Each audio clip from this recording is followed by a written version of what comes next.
이 시대의 가장 그 교회 안에 만연한 죄악, 대표적인 죄악 중에 하나를 이야기하라고 하면은 아마 자기 그 심중에 부담스러운 것들, 하고 싶지 않은 것들, 이런 것들은 성경의 진리까지 바꾸어가면서 외면하려고 하는 그런 모습이 아닐까, 그런 생각을 합니다. 많은 사람들이 물질과 신앙이 무슨 깊은 관계가 있느냐, 그런 태도를 가지고 있습니다. 특별히 이 시대에는 무조건 마음으로 하나님을 섬기는 것이다 라고 말하면 그 모든 행위로서 드러나는 그런 책임들, 그런 의무들이 면제되는 것처럼 그렇게 치부되는 그러한 시대라고 볼 수가 있겠습니다. 그런데 정확한 것은 물질과 우리 신앙은 너무나도 깊이 관련이 되어 있습니다. 오히려 우리 인생의 그 어떤 주제보다도 가장 우리가 고백하는 믿음과 아주 다이렉트로 그리고 깊이 연관되어 있는 부분이 바로 물질에 대한 부분이라고 말씀드릴 수가 있겠습니다. 그 사람이 진정 하나님을 사랑하는지, 그리고 그 사람이 고백하는 믿음이 진짜인지를 판가름할 수 있는 바로미터가 되는 부분이 심지어 그 사람의 헌금 생활이라고 말씀드릴 수가 있습니다. 제가 어렸을 때부터 신앙생활을 모태신앙이기 때문에 교회에 나가서 헌금 생활하고 그렇게 지내온 지가 꽤 오래되었죠. 근데 제가 지내오고 나니까 예전에는 그냥 교회 가면 을에 그냥 헌금 바구니에 넣는 것이구나, 그렇게 생각을 하고 자라왔는데, 오히려 제가 이제 성장을 하고 청년 시절을 보내고 신학교를 가서 하나님의 말씀을 더 깊이 묵상하고 연구하면 할수록 더 중요한 것이 바로 정직한 물질 생활이 하나님 앞에 너무너무 중요하다라는 것, 하나님 앞에 마음을 드리는 것이 중요하다라는 것을 더욱더 깨닫게 됩니다. 오늘 아나니아와 삽비라 사건, 아주 유명한 그 초대교회 사건인데, 이 사건이 나타나는 모습은 이 아나니아와 삽비라가 그 초대교회에는 그 교회의 구성원들이 하나님의 은혜를 충만하게 받아서 많은 사람들이 자기 소유를 다 팔아서 교회에다가 이제 헌금으로 내서 가난한 사람들, 가난한 형제들을 구제하고 교회가 이 선교의 사명을 감당할 수 있도록 자신들의 물질을 온전히 이렇게 헌신했다라는 것을 우리가 알고 있죠. 그런 모습을 보면서 자신들도 그렇게 하겠다고 결단을 한 것입니다. 근데 이들의 그런 자기의 소유를 다 팔아서 하나님께 바치겠다고 공공연하게 말은 했지만, 사실은 거기에는 사람들의 인정을 받고 싶어하는 그 마음이 있었던 것이고, 전부를 낼 마음은 없었던 것입니다.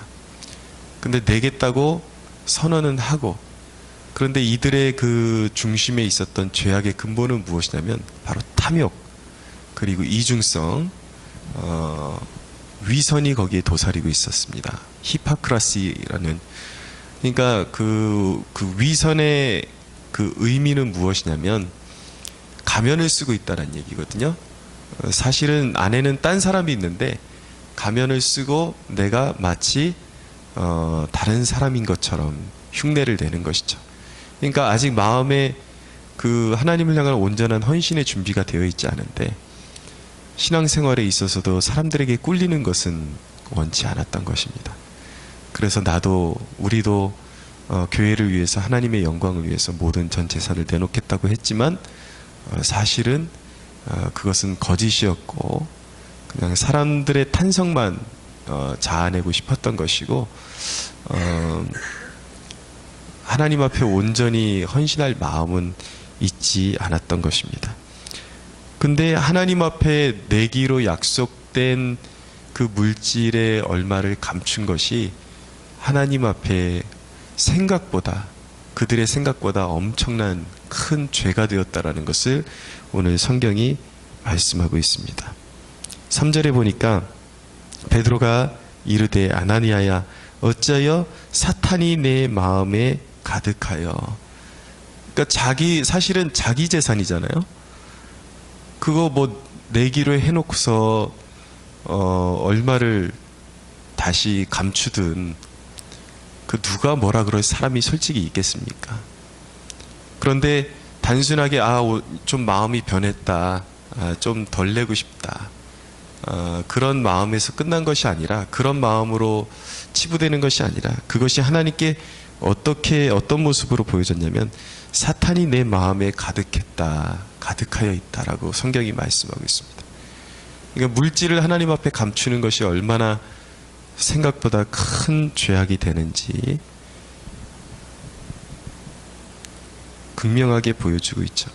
심지어는 네가 성령을 속였다라고 말씀하고 있습니다. 4절에 보면은, 하반절에 보니까 어찌하여 이 일을 내 마음에 두었느냐, 사람에게 거짓말한 것이 아니라 하나님께로다 라고 말씀하고 있습니다.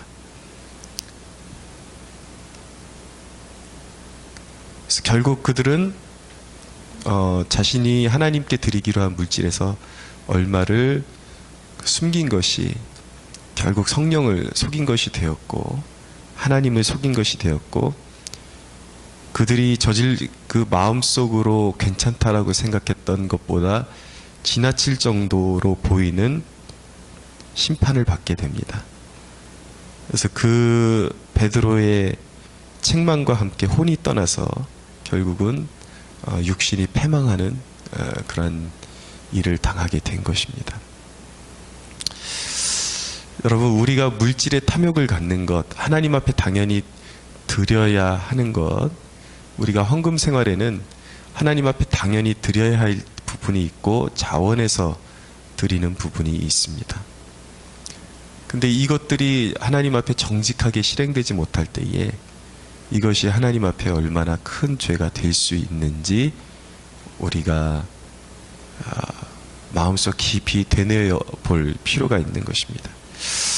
우리가 하나님 중심의 삶이라고 이야기할 때 그것은 말로만 끝날 수 있는 것이 아니라, 특별히 저와 여러분이 사람들 앞에서 그래, 모든 삶은 하나님 중심으로 살아야 돼, 그리고 하나님 앞에 정직해야 돼, 이 주제에 아멘이라고 대답할 수 있는 하나님의 백성들이라면 가장 먼저 물질에 있어서 하나님 앞에 정직할 수가 있어야 하는 것입니다.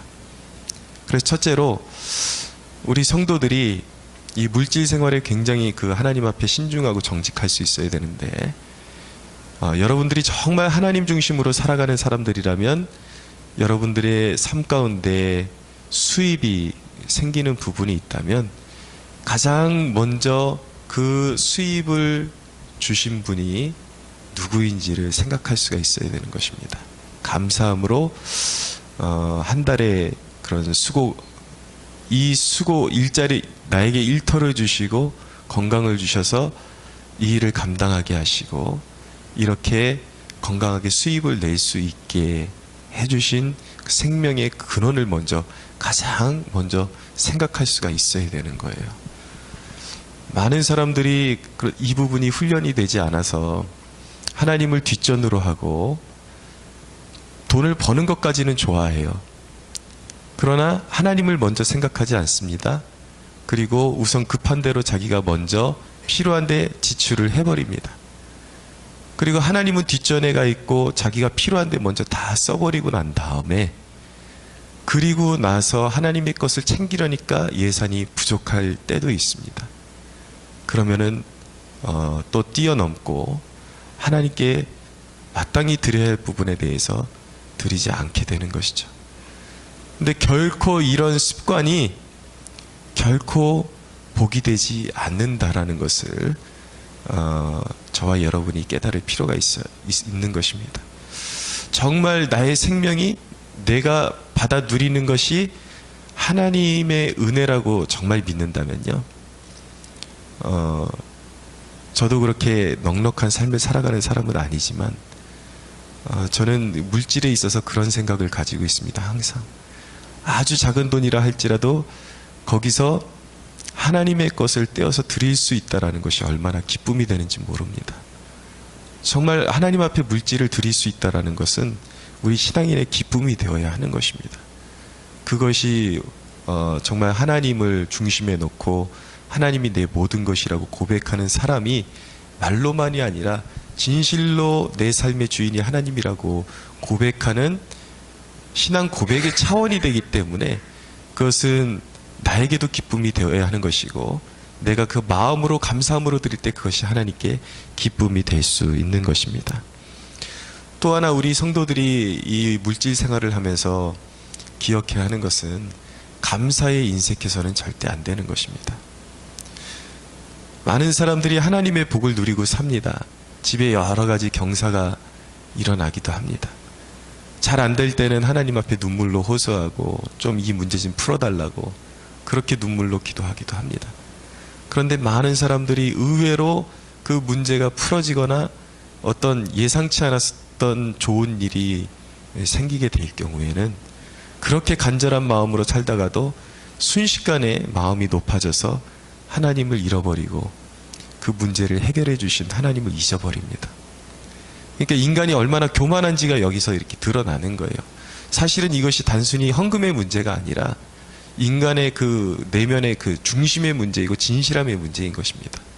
하나님 없이는 아무것도 할 수 없다고 고백했던 사람이 문제가 풀리고 나면 하나님은 온데간데 없이 잃어버리고 마는 모습, 이런 걸 외식이라고 하는 거예요. 옳은 소리는 늘 하는데 늘 헌금도 중요하다, 물질 생활도 중요하다, 우리 생활이, 우리 모든 것이 하나님의 것이다, 말은 다 똑바로 하는데 실제로 모든 그런 문제 속에서 하나님이 해결해 주신 문제들에 대해서 문제만 해결 안 받으면 그냥 언제 그랬냐는 듯이 그냥 눈을 감아버리는, 이것은요 여러분 인간의 오만이고 겸손치 못하기 때문에 그렇게 된 것입니다.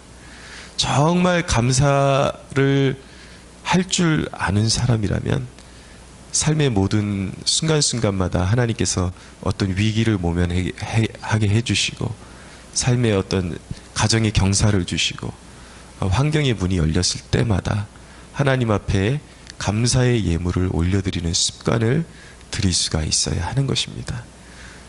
여러분, 인간이 무엇으로 하나님께 마음을 표현하겠습니까? 그냥 단순히 마음만 드리면 됩니다라고 모든 것이 해결된다고 믿습니까? 그것 자체가 외식이고 겸손하지 못한 것입니다. 물론 하나님께서 돈이 없어서 요구하시는 것은 아니에요. 그러나 인간이 가장 사랑하는 것이 돈이기 때문에 그 돈을 거부하고 다 달라는 것도 아니에요. 하나님께서 네가 가진 일부를 떼어서 그 신앙을 고백하라는 것입니다. 그것이 내가 나의 주인이 돈이 아니라는 것이요, 하나님만이 나의 주인이라는 고백이고 나의 복이, 나의 도움이 여호와께로 말미암는다, 하나님의 보좌로 말미암는다라는 신실한 고백이 될 수 있다는 것을 우리 그리스도인들이 한순간도 잊어서는 안 되는 것입니다. 여러분, 이 아무것도 아닌 것 같은 죄악이 하나님 앞에 얼마나 크게 비추어져서 이들이 죽임을 당했는지, 이런 큰 심판이 임했는지 눈여겨볼 수 있어야 하는 것입니다.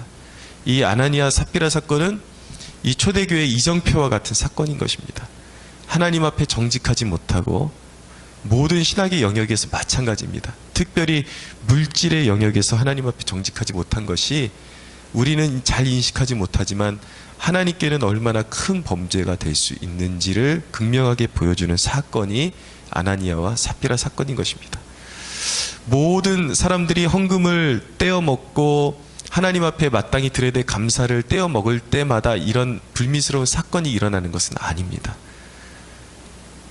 그러나 분명한 것은 무엇이냐면 지금 심판이 일어나지 않는다고 해서 그런 영적인 상태가 바른 상태에 있는 것은 아니다. 하나님이 기뻐하시는 것이 결코 아니다. 이미 하나님께서 초대교회 아나니와 삽비라를 통해서 물질에 대해서 정직하지 못한 것이 얼마나 하나님 앞에 불경스러운 죄가 되는지를 이정표로 찍어주셨어요.